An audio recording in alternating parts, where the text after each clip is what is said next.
other solicitors that I can use that. Yeah, recommend to do that. Thanks.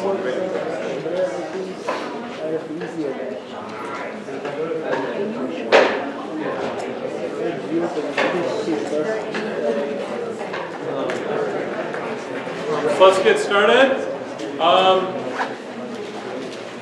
So welcome back. So hopefully you've all submitted your project proposals, and hopefully the grading of homework 1 is started and that is underway. That'll be posted back through Canvas. As I've talked to several of you, the project proposals are not binding. So feel free to keep communicating with me about them. So I won't, I actually won't read through every single project proposal. The ones that maybe seem to have are flagged by my TA, I will read through those. So if you want feedback, you should actually talk to me in person. This tends to work much more efficiently. This is kind of just a mechanism to make sure you're still going and you're on the right track. But if there's some concern that really stands out, we'll still try and give you some feedback through the actual proposals. You can talk to me in person or over email. You can set up time to Skype if that's better for someone offline. Is the streaming up and running? Yes. Okay, good. Okay,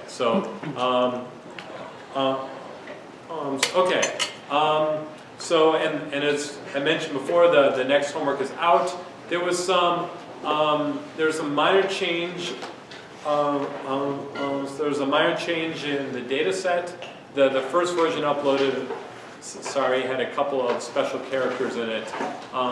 So if you find special characters like an exclamation point, then you have the old version. If you refresh the file, you'll get the new version. Hopefully we caught it early enough that it doesn't interrupt anyone. But the new files are up there now. And if you end up doing it on the other one, hopefully the TA will help kind of sort that out. But please check that. And any other questions of that, Canvas is a great place to add that into a discussion. So the lecture today is just going to be talking about distances. So there's not really going to be any algorithms. We're just going to talk about different distances and properties. And it might seem strange that we just have a lecture only on this, but there's lots of things people that I kind of take for granted that I found students don't necessarily have a good grasp on. So we'll talk about some of the structural properties, things you would look for in a good distance. What makes a good distance? So there are kind of a list of things we'll go through, and we may not finish them all. There'll be more in the notes you can get to. On that note, kind of the last couple of lectures last week, I felt sometimes I got a little bit rushed, and I wanted to get through the main part of the material because it was what you needed to get on the homework, get going on that. But if there are kind of questions, things you think I went too fast on last week, now would be a good time to ask, and I can kind of go back over a little something. I did not talk about really in class. I just want to mention again. Let's see. So we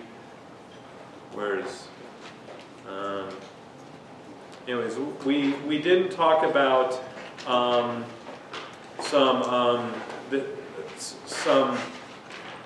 in detail how to generate kind of a random.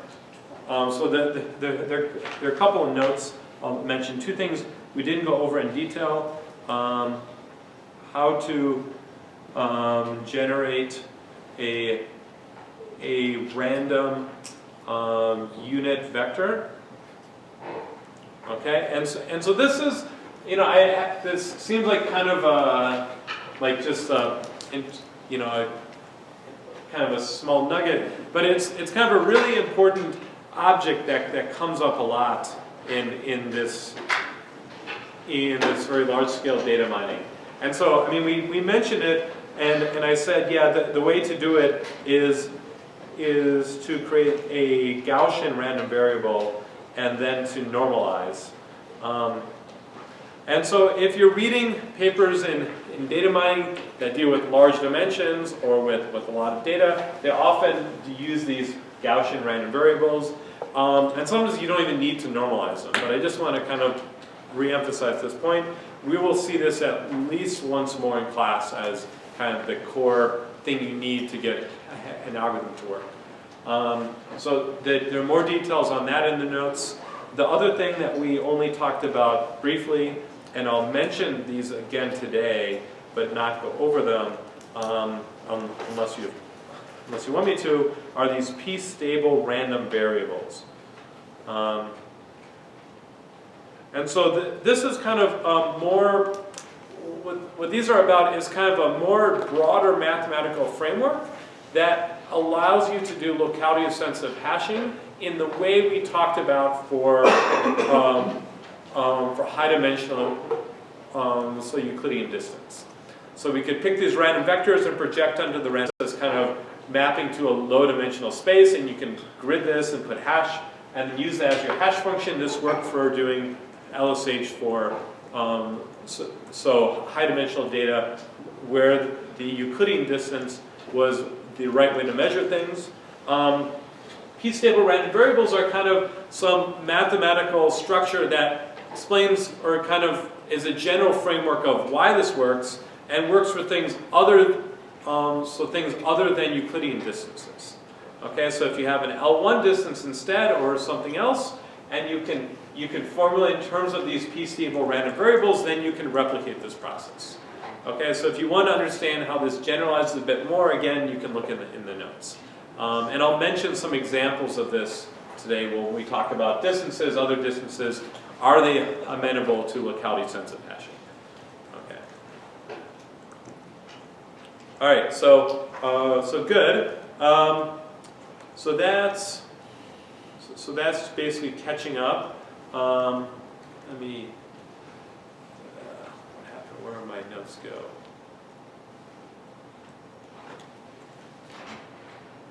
Okay, and all right. So what I want to talk about are these distances, and why would you want to choose one distance over another, right? So just same way I surveyed these different similarity functions over sets. I mean, distances are there's even more types of distances. And when you're doing a data mining problem, often the input to a, there we go, and often the input to a problem is often going to be a data set, which could be something abstract like web pages that you consider as text, which you convert to sets or something, or it could be just often you started it thinking of it as a point set or a set of objects. So you start with the data set and some sort of distance, and you'll say, now I want to find structure or hidden structure in this data set. Maybe this distance is kind of used to measure the error from some subspace or some clustering things we'll talk about later in the semester. Sometimes it's just you're given a data set and some notion of distance between two of the data points. Right? So if this is a data set X, then I have X1 and X2 in X. Then a distance again, is a bivariate function, which is going to tell me how far away these points are. If they're similar to each other, it gives a small value. If they're far apart from each other, it gives some large value, quantifies this notion. Okay, and so, most of you, when you think of a distance, the initial reaction is you have x1 and x2, and the distance is exactly this straight line in between the points, the length of that straight line between the points. Okay, this is one choice of a distance, and there are many choices, right? So what choice should you make, and which choices are good or bad in certain ways, right? This is kind of often something that's often taken for granted. Okay, so I don't want you to take it for granted, and I want to give you guidelines on how to choose ones which are better than other ones. Okay. Okay, so what properties, and now I'm asking you as a class, what properties so should a distance have? Like An origin and a destination? Origin and destination. So those are kind of, you would think of a distance like as some sort of function, say, to r plus, right? So it takes in 2 points. One could be the origin, one could be the destination. So this is just kind of any distance will have these properties, right? I can come up with a function, right? So let's say my functions is between x1 and x2, and it's defined as 3x1 plus 107, right? This is a value. This could be a distance function. It doesn't make any sense, right? It's not using x2. It adds 107 to it. I'm not clear why. But this has an origin and a destination, but it doesn't use both, right? So we want to think about a little bit more.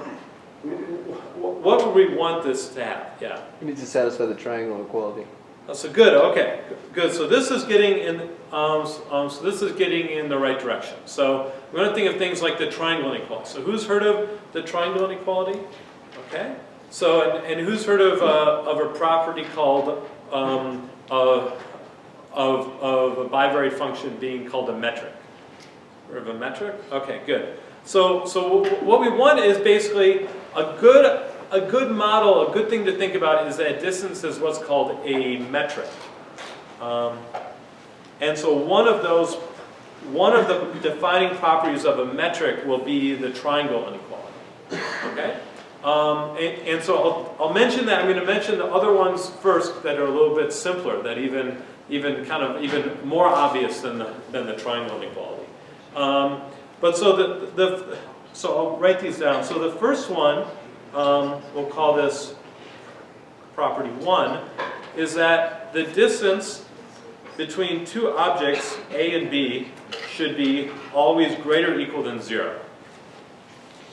Okay, this makes sense. We never want a distance, say if how long does it take me to walk over there? You can get over there in -3 seconds. That doesn't really make sense. So it has to be greater than 0. Right? This is if I instead had changed this, right? I went and changed this distance over here to be -107, right? I could have a negative value in here. This is kind of even more nonsense than that, right? So I don't want that to happen. I want it to be greater than 0, right? But this greater or equal than 0, when would it be okay if the distance is equal to 0? Yeah, so I want to say that d of a, b is going to be equal to 0 if and only if a is exactly equal to b. Okay, so that's can't really read that well, but this is when I write IFF with 2 F's, that's not a mistake, that's not a LaTeX compilation error. That means if and only if. That means the distance is equal to 0 if A is equal to B, and if A is equal to B, then distance is equal to 0. Okay, so this is the only way that I can have distance equal to 0. Okay. And we'll see a good distance function that does not satisfy this later. Right? It's good, it's not going to be a metric though. A metric must have these properties. Okay, and so we'll talk about, for instance, there are some algorithms that we'll talk about that I say this algorithm will work with a strong guarantee for any metric. So anything that satisfies these properties. Okay. What about another useful property is is called symmetry. What would you think symmetry would mean? Right, so the distance from A to B is equal to the distance from B to A. Right, so if I go from one place, from x1 to x2, it's the same as x2 to x1. Right, going back and forth is the same. Now this again, this symmetry property does not always hold. For instance, if you're driving directions based on the amount of time it takes or the amount of distance you have to travel, this may not be true. It may depend if you have to make a lot of left-hand turns, it may be longer than the other direction you make right-hand turns on the same path. Right? So this is not always true for a lot of very reasonable models of what's going on here.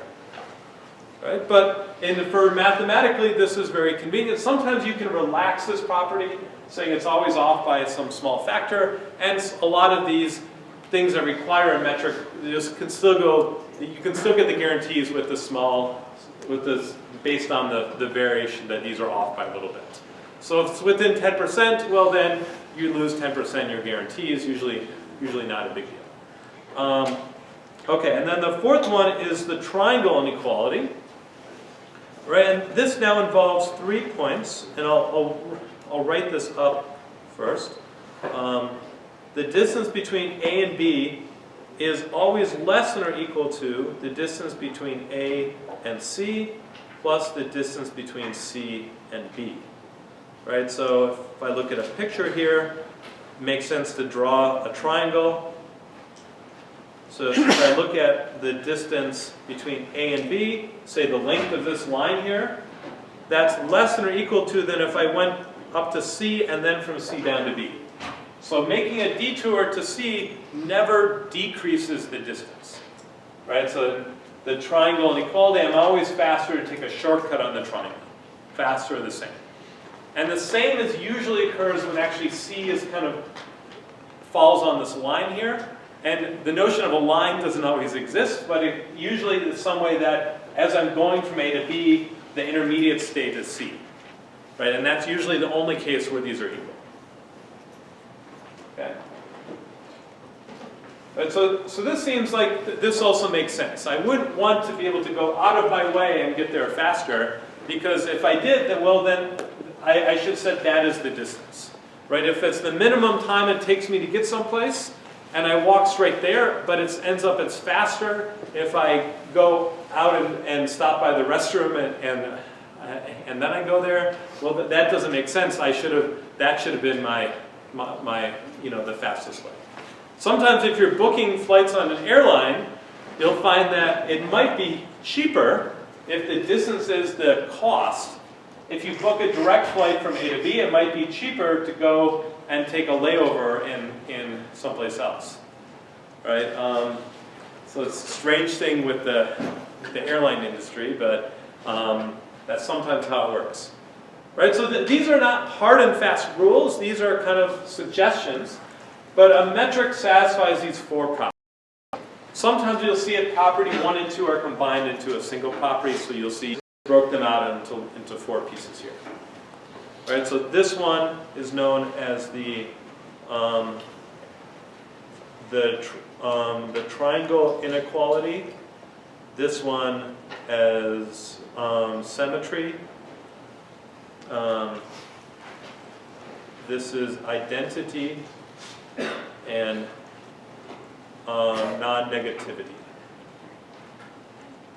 Okay, so if you're choosing between 2 distances and one satisfies metric properties, that's usually better than not satisfying metric properties.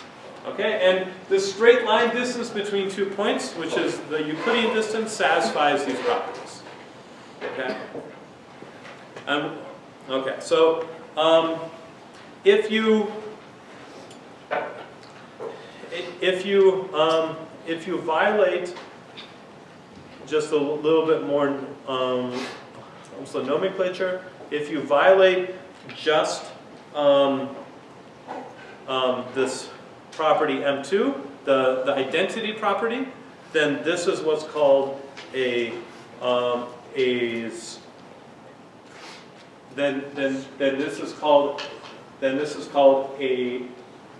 is called a pseudometric. which is, you know, sometimes you want this just this property. If you just violate the you know, the third property, so if you just violate symmetry, then this is called a quasi-metric. So if you haven't seen terms like this before, pseudo or quasi are kind of things you use to say kind of like that, but not quite, right? And there are different ways of saying it. You know, you could easily swap these terms up and it would still make sense. But, right, so we'll talk about a couple of examples today where we violate these identity or symmetry, but still very useful distances for modeling. Okay, so this, you know, this notion of a metric is basically the main thing that you can really attain for in some distance, other than things that are more kind of just like an instinctual thing, or they originate with something you know about your data that makes sense. Right, so like if you were measuring the, you know, like the distance you had to drive, and you didn't want to write down the road network, well, it might make sense not to go the straight line distance because you can't drive through buildings, so you might do something else instead. So you might think about how the data fits with your problem a little bit, but, you know, so otherwise it's a modeling choice other than kind of attaining for this property of a metric. Now I'll mention some other things in the lecture today of things you don't want to do, but otherwise this is the main thing that you do want to do that I can write down kind of formally. Okay, the other thing else that's kind of, you know, there's no right or wrong answer here. Okay, let's save that for a little bit later. Okay, so the first kind of family of distances I want to talk about are called these LP distances.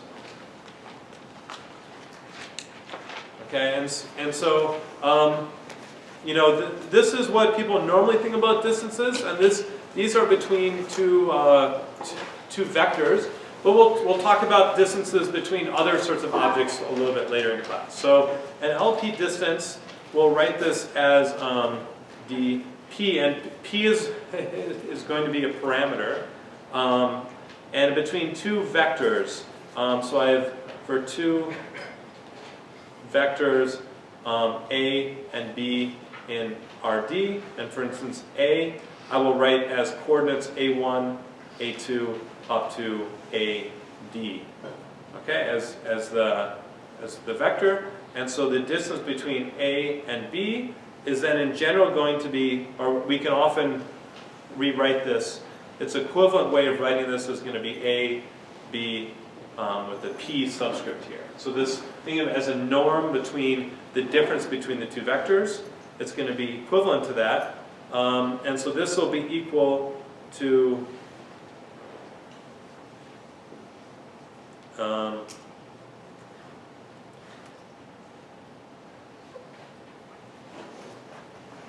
so I'm going to, let me write this up here. Okay, so it's going to be, I'm going to look at the two vectors component by component and subtract them in the middle here, right? So I'm going to do AI minus BI. AI minus BI here. And then I take each component to the pth power. Think of P as 2 for now, okay? So take it to the second power, square it, and I'm going to add all those terms up, and then I'm going to take a 1 over pth power of that. So I'm going to undo this power I did, right? So I take it to the square, I square it, and then I take a square root, okay? The reason that I take it to a power P and then to 1 over P is I don't mess with the units, right? All the units are going to be the same as just the original data I have in. I take it, I subtract things that doesn't mess with the units, I square it or something, the pth power, that messes with the units, but then I fix them at the end. Okay, so this is the LP distance, and there are a lot of kind of common things that you kind of associate with this. The L2 distance, D2, A, B. And so this is the most common one. This is A minus B2. And so this one you'll sometimes drop the subscript. So I won't have a subscript on this norm here. And this is the straight line distance, right? So now this is equal to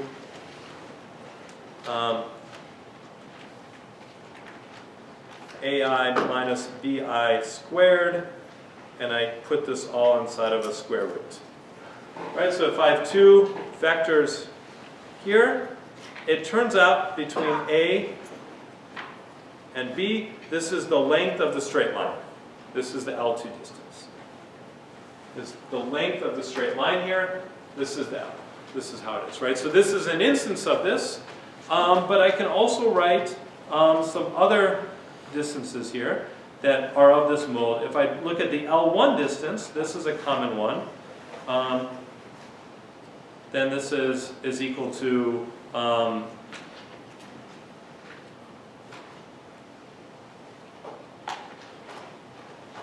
is just this. I just take all the components and I take their difference, I take the absolute value and I add them up.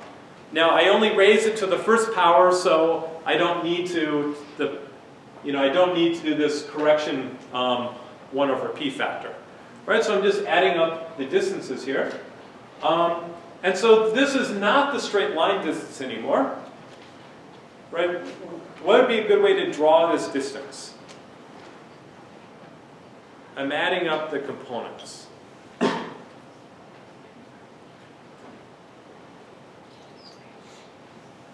Yeah? Is that the Manhattan distance? Yeah, so this is what's known often as the Manhattan distance, which means that you travel on the streets. Right, so you move in the x-coordinate till they match, and then you move in the y-coordinate. Right, I look at the difference in the x-coordinate, I take the absolute value, then I add that to the distance in the y-coordinate. Right, and so on with more and more coordinates. This is how it generalizes. It's often called the Manhattan distance. But like if you drive in downtown Salt Lake, it's also, your streets are on a grid. So in this class, we'll just call this the SLC distance.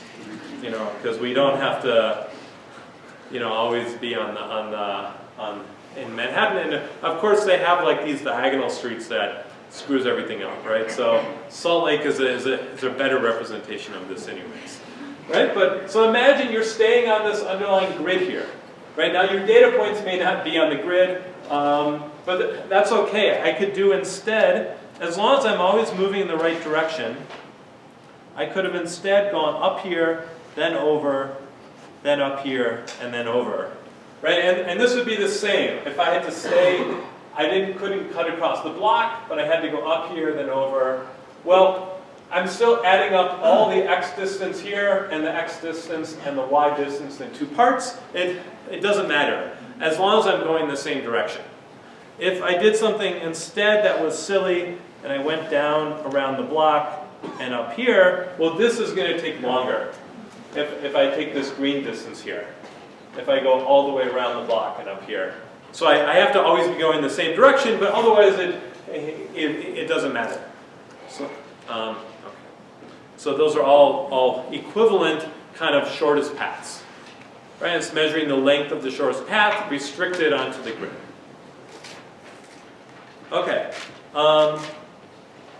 So those are the two most common, but there are other ones that fit in this mold. I mean, you can choose any LP distance, and when I'll draw some pictures in this lecture, and then when we talk about regularization and regression, these differences between these distances is going to matter again, kind of from a geometric perspective of what's going on. So then it might make sense to use something in between L1 and L2, like L1.5, or maybe you want to use L3 instead. Those aren't so common, but they kind of fit this mold. Another common one is the L infinity distance. Okay, and so this be written d infinity between A and B, or the infinity norm between A and B. And so what would this look like? I can't, if I plug infinity into P, well, I can't really type that into the computer and expect it to work, right? What could the L infinity distance mean?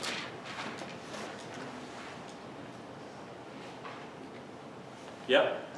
It means that the term with the highest magnitude ends up dominating all the other terms to the point where the other ones you can just count them as 0. Yeah, right. So good. So what happens when I go from L1 to L2 or from L2 to L10?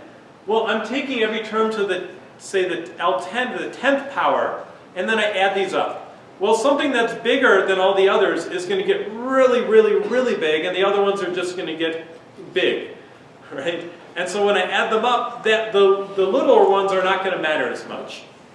Okay? And so then I take the 10th root again, and then they're even going to matter even less once they've been added together.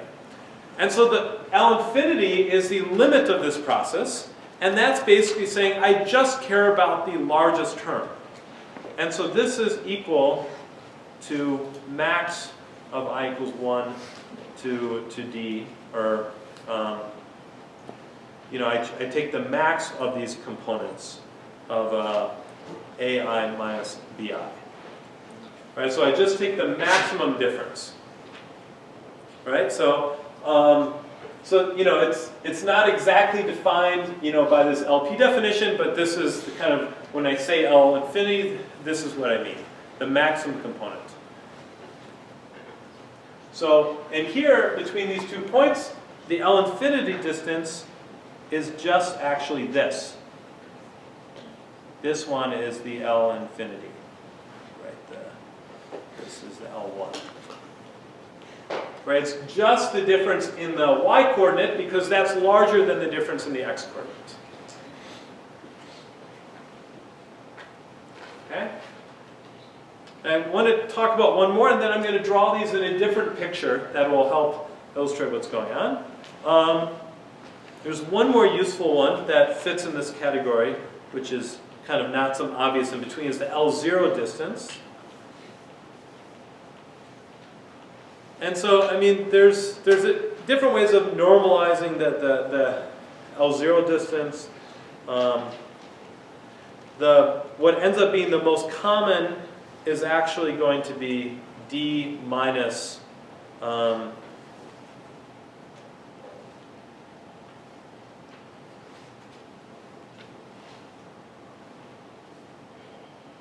so D minus the indicator of whether they're the same.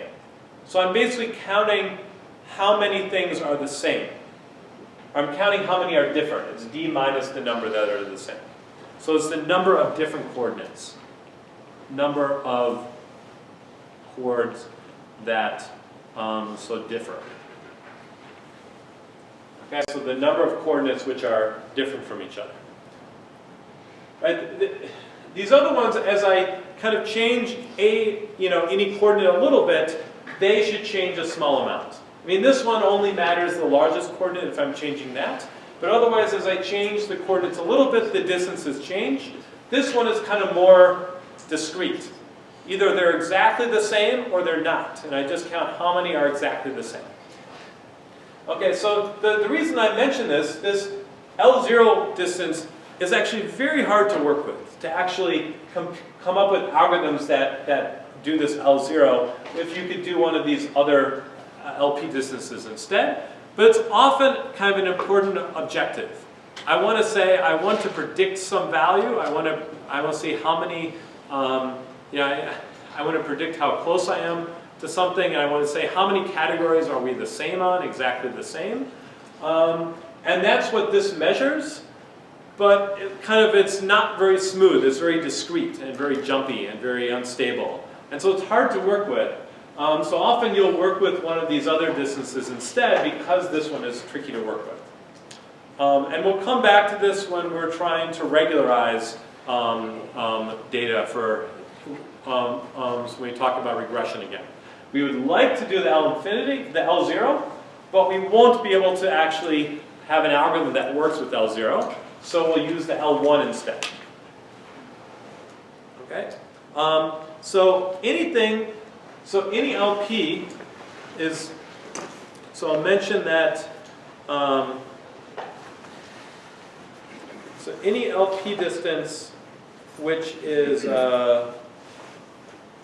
for LP for P in the range of 1 to infinity, and I'll write inclusive here to mean the L infinity distance, even though that typically doesn't make sense, is going to be a metric. Okay? Any LP where P is between 1 and infinity is going to be a metric. So I can use any of these, not necessarily L0. Is L0? L0 might also be a metric. I think L0 is a metric also, but not like L1 half. L1 half is not a metric. I'll draw a picture that explains why this is soon. So the parts of the metric, it should be clear that the symmetry property is true. I'm only looking at the difference between the distances, between the coordinates. They're only both, it's only all 0 if all the terms are 0. And it's always greater than 0 because I'm adding up things which are, I've taken the absolute value. Notice these guys right here are absolute value signs. Okay? And so I'm adding up positive terms. The triangle inequality can be kind of, you have to, I'm not going to explain why that's true, but that's the part that's tricky. That only holds for P between 1 and infinity. For L1 half, it's not quite true. And I'll draw a picture which will give some insight into why that's true. Okay, so let's, here, I'll draw the picture and then I'll show you a picture which is a little bit better. Okay, so we're going to look at this by saying A is equal to a specific case where A is equal to the all zeros vector. Okay, and then B is going to be equal to, B1, B2, up to BD. Okay, but what we want to restrict is that A minus B, P, this is equal to 1. That B is a distance 1 from A. Okay, and so now I can draw a nice picture in 2D of what's going on here. Right, so now this point at the origin is going to be A. Right, and then B, now I want to draw B for different values of P, for different metrics here. Okay, so for different distances. Let's draw L2 first. What is L2 going to look like? Square. Here's a circle and a square. Who thinks it's going to be a square? And who thinks a circle? And who thinks something else? And who's not thinking? And who's thinking but just keeping their hands down? I guess that's a trick question, because if you answer that, then you're not keeping your hands down. Okay, I guess that's the other half of you. Okay, I'm going to warn you, there's a mechanism on this Loom thing apparently where I can ask questions and you have to respond, log into something and respond, okay? So I want to, and then I can grade you on that, right? Okay, but hands are easier. Okay, who thinks it's going to be a square? And a circle? And something else? Okay, so a little bit left for a square, but mainly circles. And yes, that's right. It's going to be a circle. Let's see if I can draw a circle here. And it's going to be like a circle here. L2. And so the critical points to look at are going to be this point 1, 0. This is 0, minus 1. So the L2, all the points B which are distance 1 from A, and the L2 distance is going to be the circle. This is called, so these are called the unit ball. So if I told you that ahead of time, it seems like it would give this away. But these balls are not always what you think of as balls, right? This is, or the unit ball is everything with distance less than or equal to it. This is a unit sphere. So, you know, technically, it's, a sphere is everything exactly at a distance 1. A ball is everything at a distance 1 or less. Okay, okay, so this is the unit sphere for L2. Okay, so this is, and it goes through these points here at 1 point away on these axes. Okay, what now happens for L1? Square? Yeah? Everyone thinks it's square? Anything, something else? Everything thinks it's a ball. Think it's a circle that we usually draw. Okay, okay. I'll give you a little bit more time to think about it. Okay, so who thinks, I'm going to say square or something else? Okay, who thinks it's a square? Who thinks something else? Okay, it's going to be something else. It's not going to be a square. So who said something else? You're just kind of guessing. A line? Well, there are lines involved. So it's good. But I mean, there are no lines here, right? These are curves. Yeah? Isn't it a rotated square? Yeah, so it's going to be a rotated square. So it's going to be like a diamond. So if you're thinking a rotated square when you said square, that's okay. It's still going to go through these 2 points here, but it's going to be like this diamond shape here. So this is the L1 sphere, right? The L1 sphere and everything inside is the L1 ball. Okay, it's if I looked at the distance between, if I took some point here, B, I get to go along here some distance and then down, right? And those should add up to be 1. And so you can think of, as I slide B down this curve, think of it as sliding it, those 2 distances, the x gets shorter as the y gets longer, but they still add up to 1 on this curve. Right? Whereas the L2 is the sum of squared distances, so they have this nice kind of circular property that's kind of magical somehow. So the L1 is this distance on the square, on the diamond here. Okay. Okay, good. There's at least one more I want to draw on here. I think some of you will be happy with this one. The L infinity sphere. Guesses? Square. Square. Okay, good. Who thinks any other guesses? A point? Okay, a point? Or something else? Okay, who thinks a square? Who thinks a point? Who thinks something else? Okay, any guesses on something else?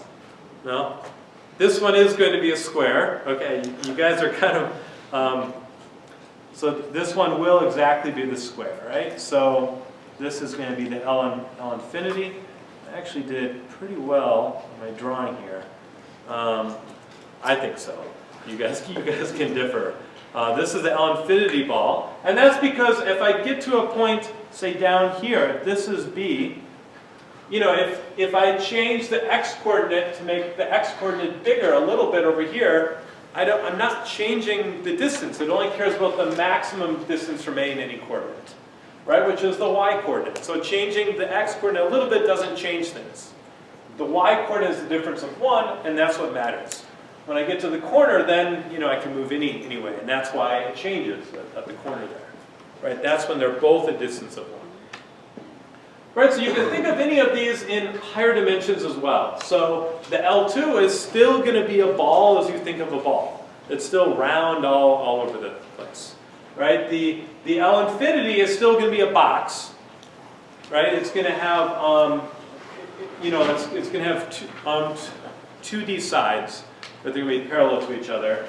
The L1 is going to be kind of, is going to be pointy. It's going to have 2D corners. right? It's going to come out in the z direction, come out of the board and have a corner and be pointy out there. Okay? So, you know, okay, so you can kind of imagine these in higher dimensions, and later in the semester we'll want to think about these balls in higher dimensions and how this affects an algorithm later on. Okay. Okay, let me ask another question before we move on. Where would the L 1.5 sphere go? You don't have to tell me exactly.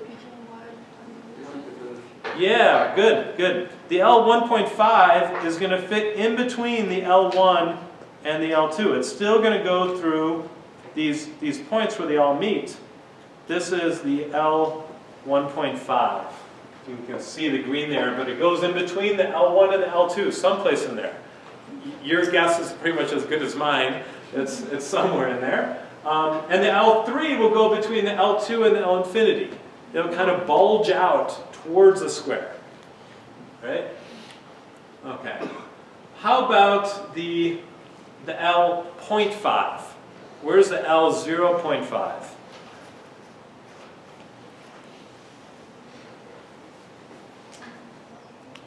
L 0.5. What's going to happen there? Inside the diamond. Yeah, it's going to go inside the diamonds, inside of L1. It's going to keep going from the inside of L1. It's going to look something like this.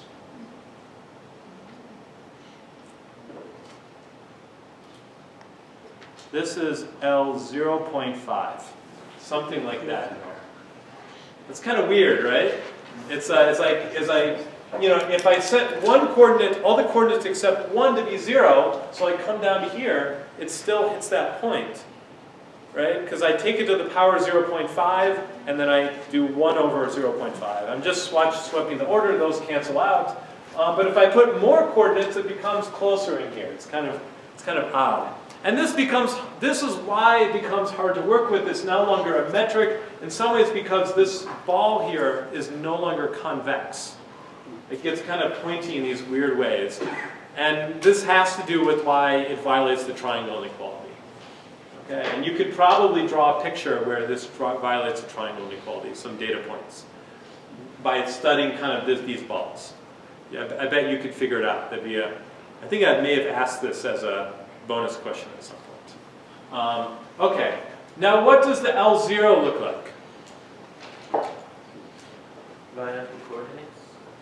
Yeah, it's pretty much a line on the coordinates. That's right.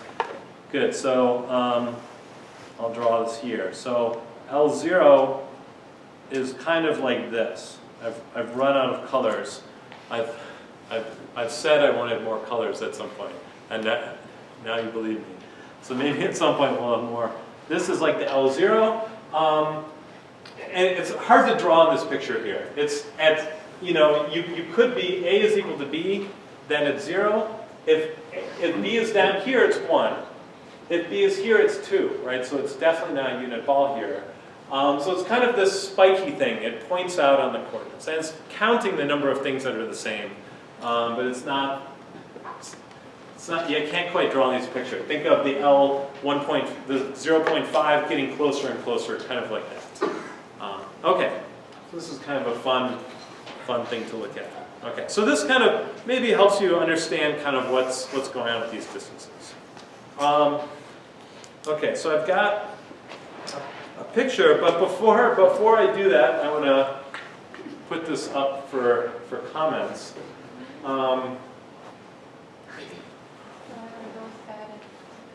Okay, what's going on in this sign here, right? There's New Koyama, maybe pronouncing that right.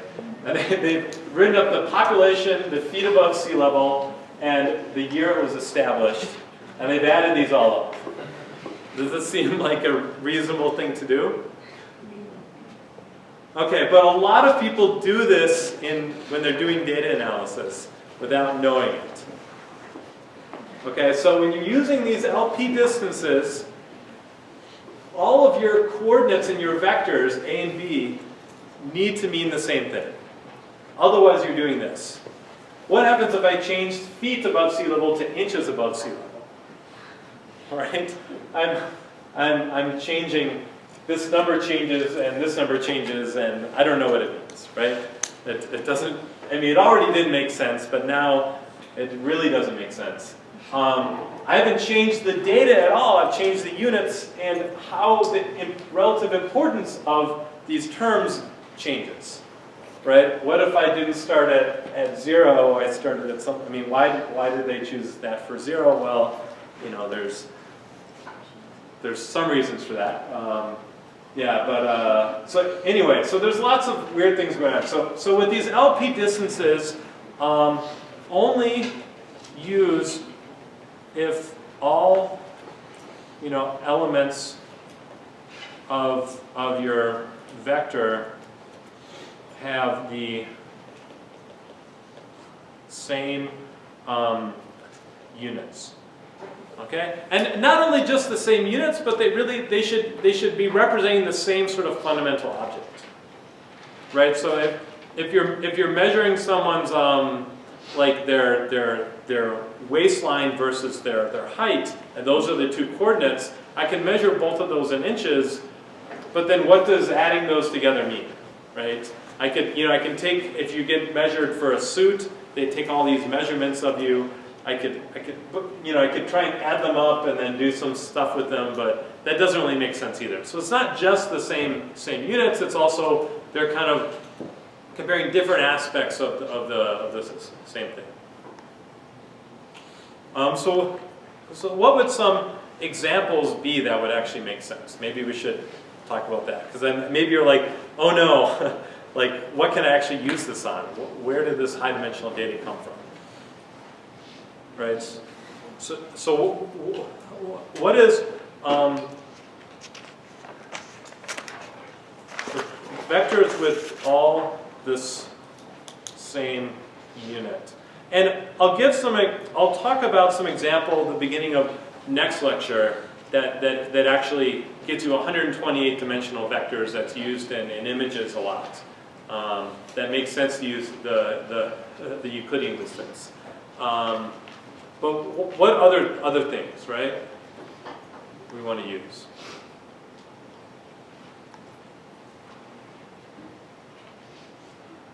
Well, let me say, I'll say something and then I'll tell you not to, but points on a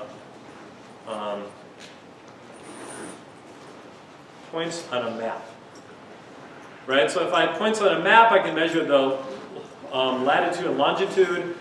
As long as I'm near the equator, these are pretty much the same unit.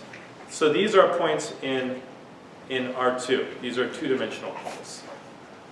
Now near the equator, longitude and latitude don't make sense. If you ever look at these trying to embed the whole globe, things kind of break a little bit.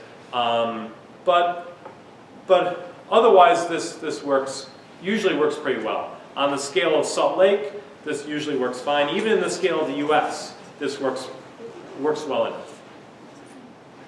Okay. Other examples? Well, let me say, in space, like with galaxies, then you're in R3, fine. Okay, but what's more interesting, let's say I have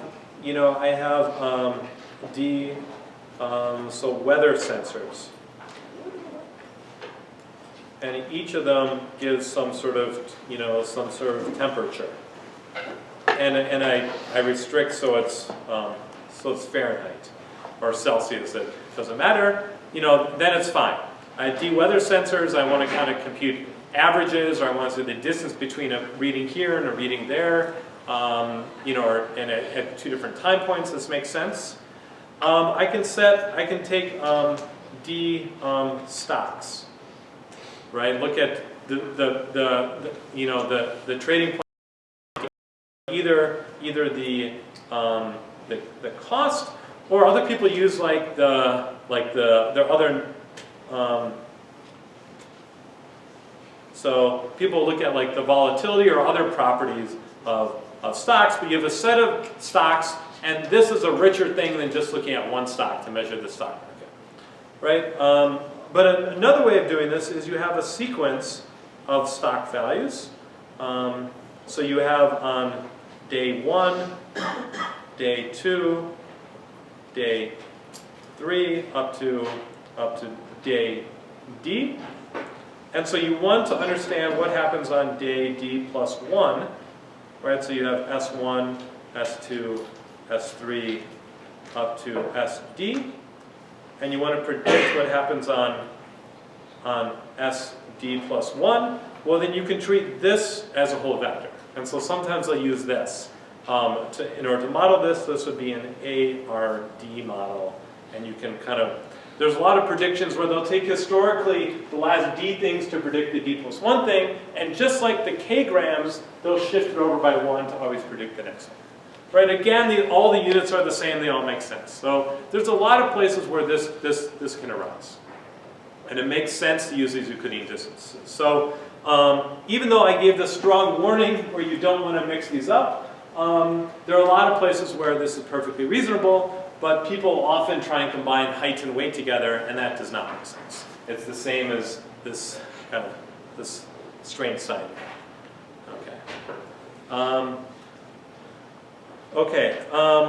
Yeah, so here's this picture again. So you can all, the other one turned out okay, so I don't need to show this. Okay. What else? So let me introduce something called the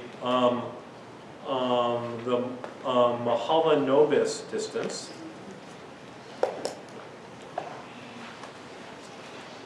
Okay, and this is a variant of the L2 distance. So this is a variant of L2, so it's between two vectors. So A and B are in RD, so they're both d-dimensional vectors. And so it's basically going to be, take the vector A minus B, take it again, right? And if I just looked at the L2, I could write this as the vector A minus B transpose A minus B, or that's the dot product between A minus B and A minus B. So this is equivalent to when I do A minus B transpose times A minus B, and those are, then it's equivalent to the dot product between those two vectors. I add up all the terms, but the Mahalan, and then I take the square root. So this looks like the L2, but I'm going to put a matrix in between here. So I'm going to kind of skew my dot product by this matrix M. So I'm going to have M is going to be a matrix in D by D. So the D by D matrix, which is going to essentially skew my L2 distance. Okay?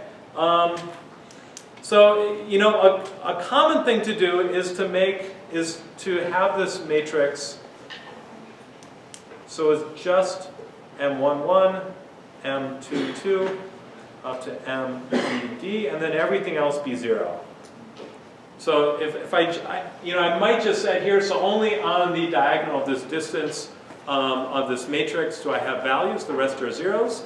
What this means is I'm scaling individual coordinates by these values M11. That scales the first coordinate by that value. Or I scales that coordinate, then after it scales the squared coordinate, right? So the square root of that value squares the actual coordinate. Right? And so this is easy to think about. When I add stuff off the diagonal, I'm basically rotating the scaling. So it's scaling in a not just along the coordinates.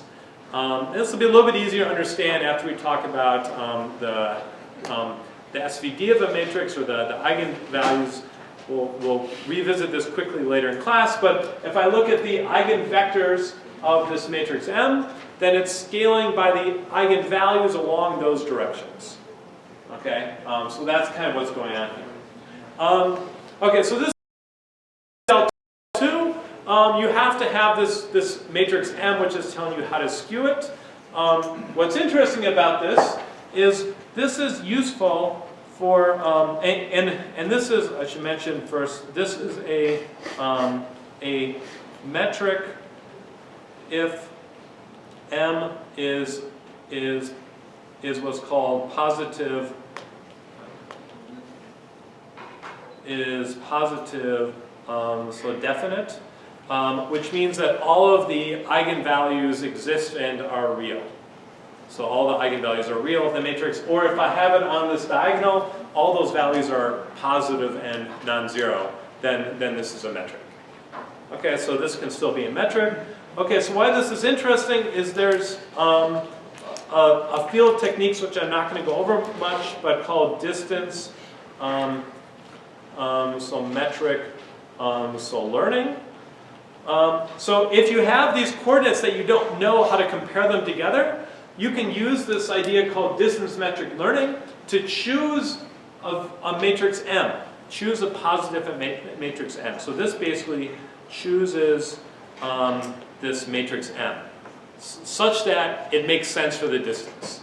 Right? So the input to this, the input to this are a set of pairs S and D, and the pairs in S are similar, and the pairs in D are different. And you somehow give input to the problem that you know these pairs of objects who their similar difference. You try and set the ones that are similar to 0, distance of 0, you try and set these to be distance of 1.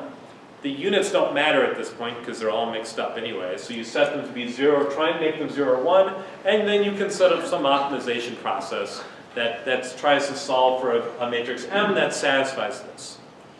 Okay, I'm not really going to go into that. It's pretty easy if you do it so their off diagonals are at 0. It's a little tricky, but you can do it if you solve for any positive definite matrix. Yeah. So would this allow you to have a set of data with different units and types? If you Yeah. were to determine Yeah, the you could do that as long as you can somehow have a set of similar and different pairs. The more of these you have, you know, you can do better, but maybe that's a judgment call or something, so you'd have to use this. And if you search for this online, you'll find some tutorials and stuff, and the basic versions are not too hard if you know gradient descent.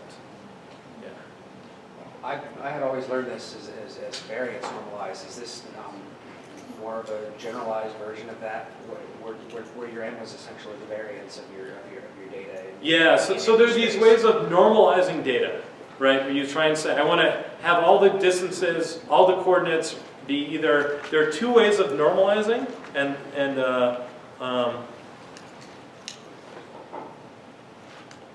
I don't want to spend too long because I want to mention some other thing. There are two ways of normalizing data. One is each coordinate, you kind of scale and shift each coordinate so it's has a mean of 0 and the standard deviation is equal to 1.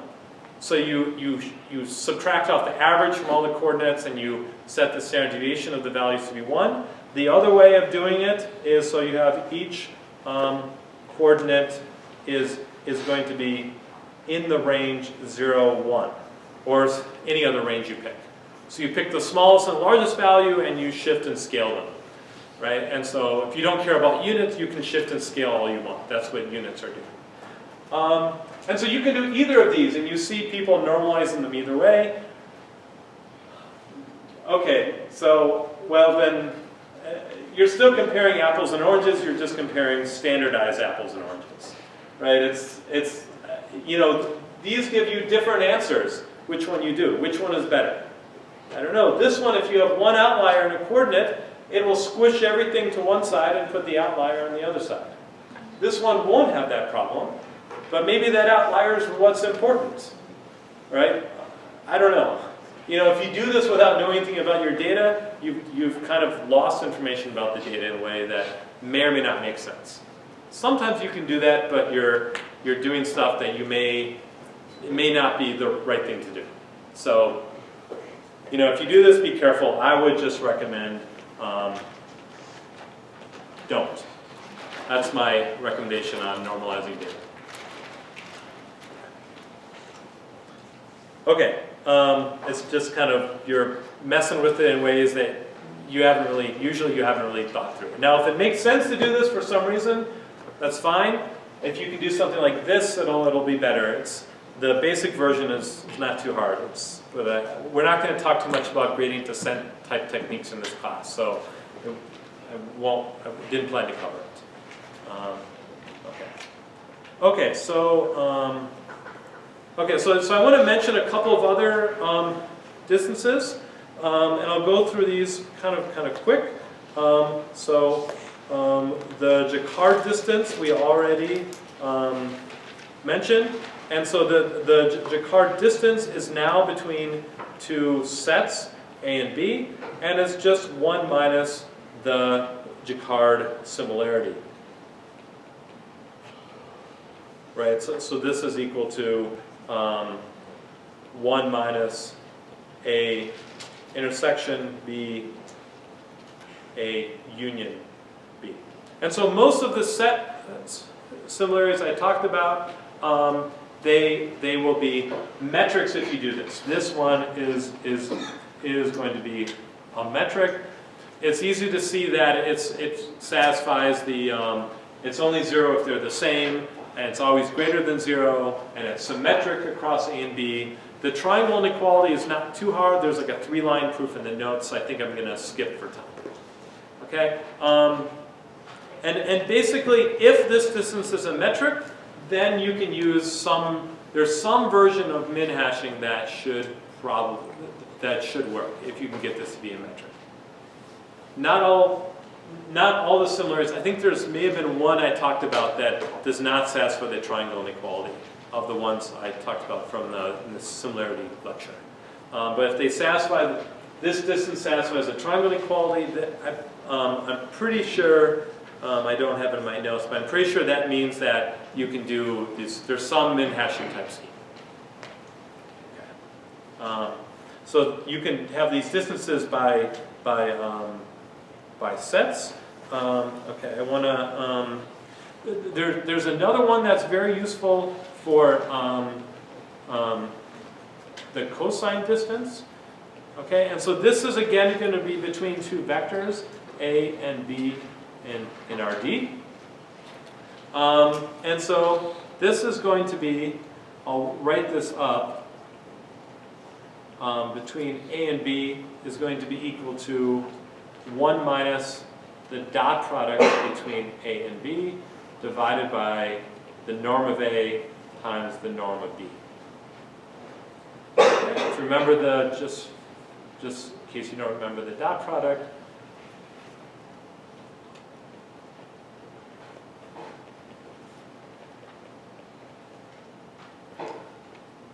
okay? So this is often used in association where the vectors used if A and B are from the bag of words model. Okay, so if you're processing text and you create a vector from the bag of words model where you keep track of which words appear in a really, really long vector in between, appear in the document, how many times they occur, not just if they occur, then you get these really long vectors, really high dimensions. Okay, if I'm calculating the cosine distance between those two vectors, do I need to use the length of the vector to calculate this?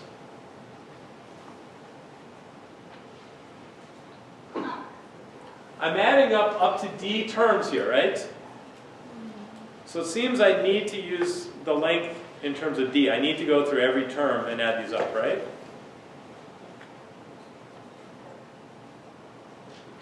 Yeah? No. No, I don't, which is why it's great. Okay? That was a trick kind of question, right? It's a long class, right? You're almost to the end, but so the terms, if either of those is 0, I don't need to, I can ignore, right?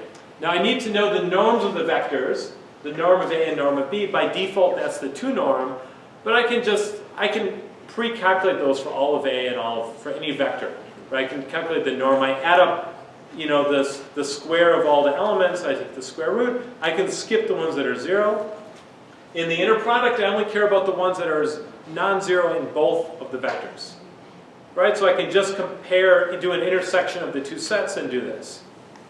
Right, so I don't need to care about this huge vector, but I can still have this distance defined over those huge vectors. Right, so this is a really convenient thing. The same would hold with L2 distance, right, instead of the cosine distance. The L2 distance, I also can ignore the things which are all zeros. But this is usually used. So this also works with LSH. I can do LSH, and my hash function is basically I take a vector v. So v is going to be a random unit vector in RD, and a hash of a is going to be +1 if VA is greater than 0, and -1 if VA, the inner product, is less than or equal to 0. Right, so I take the inner product, I just say plus or minus, depending on the inner product. So if those vectors are kind of aligned, then this is positive. If they're anti-correlated, then I give a minus. This works as an LSH hash function, it turns out. It's pretty cool. Okay, so I can use LSH with this as well. Just like instead of doing min hashing, I can do this for LSH. Very simple to do. Why is it called the cosine distance?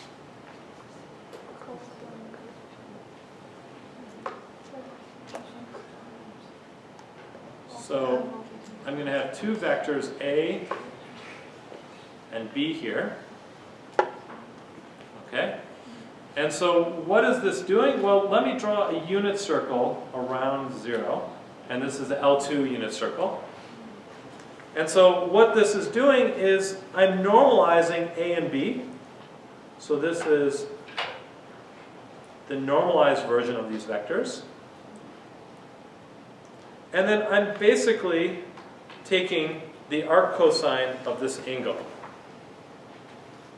Now the angle, didn't even know that I normalized them, because the angle is the same if I came out here. But if you know the cosine of the angle between two vectors A and B, this is equal to the norm of A. So the cosine of the angle between A and B. So A is, if I take A times B, the norm of A times the norm of B times the cosine of the angle, that's equal to the dot product between A and B. Right, so this is a way of writing the cosine or the dot product in terms of the angle. And so basically what I'm doing is I'm taking these terms here and I'm moving them over to here, and that gets my similarity, and then I do 1 minus the similarity. And the cosine is always, of an angle, is always going to be, then I take the arc cosine of the angle. Yeah, so this derivation of the cosine from the dot product. Okay, so, and basically this distance is actually the geodesic distance on the sphere. This is, I've drawn it in 2D, but in a higher dimensional, it's actually the geodesic distance between the normalized unit vectors A and B on the sphere. Cool, huh? Yeah, so is this a metric?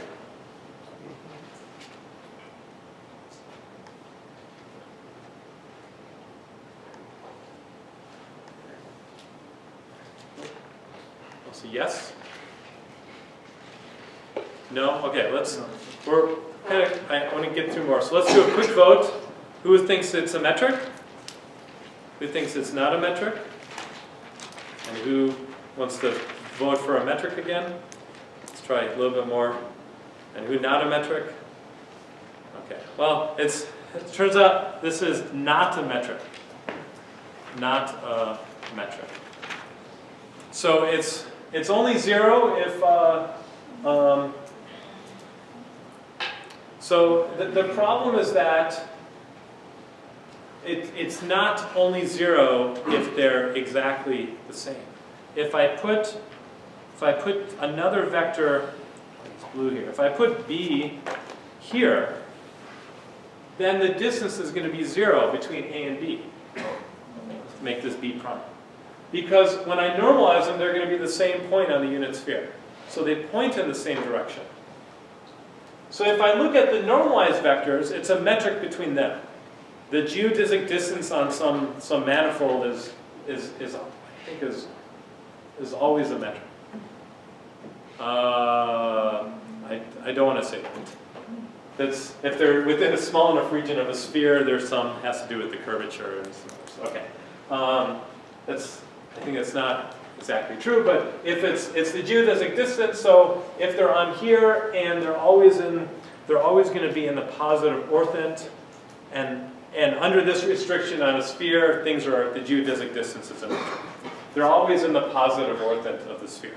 Anyway, so between the normalized vectors, it's a metric, but I didn't account for the normalization. Okay, so if I want to use this in the bag of words model, why is this a good thing that it's not metric? Yep. You just care about the magnitude and not the direction. Right, because I just care about the magnitude. What is the magnitude saying? It's saying, what is the probability that a given word in this document is one of the particular words? That's what the coordinate says. Right? The fact, well, it's like, what's the square root of the probability that it's that a random word is this word? That's what one of the coordinates of this vector says. Okay? And so if I have two documents, but one is a copy of the other copied twice, then they'll have a distance of 0. Right? So if I just want to care about the topic of it, by what words are most commonly on there, then I don't want to worry about the length of the document. It means I've kind of factored out the length part of it. I'm just talking about the probability each of the elements is a word. Okay? And so it's a good model for the bag of words. Okay, there's another metric you can talk about that if you look at the simplex. So you draw the line between here and you map everything onto here. You normalize so the sum of the elements is 1, not the sum of all the squares of the elements, which is the L2 ball. This is kind of on the face of the L1 ball. Then there's a different distance you can use here, and this one actually often models things a bit more information theoretically better. You're actually comparing the probability distributions. And so this is the version of this people often use, and I won't, there's a few variants that look at these probability information. I'll mention, there's this, I'm just going to mention a couple of other distances quickly. The KL divergence is often used for two probability distributions. So we'll say Q is, again, we can think of it as a vector Q1 up to PD. And I want to think of it as the probability that Q is equal to I is equal to QI. So I'm going to restrict that the L1 norm of Q, the L1 norm is equal to 1. And the L1 norm of P is equal to 1. Okay, if I have probabilities, then the common distance people use, there are many, but the KL divergence between P and Q, and this is actually often written, the KL divergence PQ, like this instead of a comma with the double bar. This is written as I equals 1 to D, Pi, the natural log of Pi divided by Qi. Okay? So this is not symmetric. This is roughly interpreted as if I have a distance, if I have a distribution stored as P, and I want to convey information theory through information theory techniques to tell you about a distribution Q, how much more information do you need? How many bits of information do you need is kind of proportional to this distance. So it says the distance between distributions, and this is not symmetric, it turns out. The difference from P to Q is not the same from Q to P in this distance. But this is telling you something about the information required to get between these. Okay, I want to mention one more very quickly because it comes up in a lot of projects. I know I'm running a little bit late. The edit, and there are some type techniques for Cal divergence. The edit distance is between two short strings. It's the number of changes between two strings. So if I go to, I've got an example where you change minds to smiles, and you change one letter at a time. Smines, it doesn't need to make sense as something in between. And then smiles, so it takes 3 steps here. 1, 2, 3. The edit distance is 3. I needed to edit one letter at a time. I can either add a letter, subtract a letter, or sometimes change a letter depending on how you formulate it. And it's the edit distance between these two words is 3 in this case. Okay, so this is very common to use for short strings. So this is, as for long documents, you use these other techniques. This works for short strings. So spell checkers use the edit distance a lot. It is a metric. It only really makes sense for things below 2 or 3. Otherwise, you can get to almost anything. It is a metric, but it is not really LSHable. There's some sort of approximation things, but they're really, really weak. You basically need to actually, to solve this, you need to solve this basically with dynamic programming, and there's basically no way around it. Okay, so this is, a lot of people will want to use edit distance for projects and such. It's very hard to scale this up without doing an n-squared comparison in order to do stuff. And you can't even use LSH, and it requires dynamic programming just to solve. But it's a very good model for short strings like spell checkers, or did you mean to search for something else in the Google search bar. Okay, so that's it for today. Wednesday we'll talk about other ways to do approximate nearest neighbors with these distances, and some more examples of how you might generate some data in high dimensions.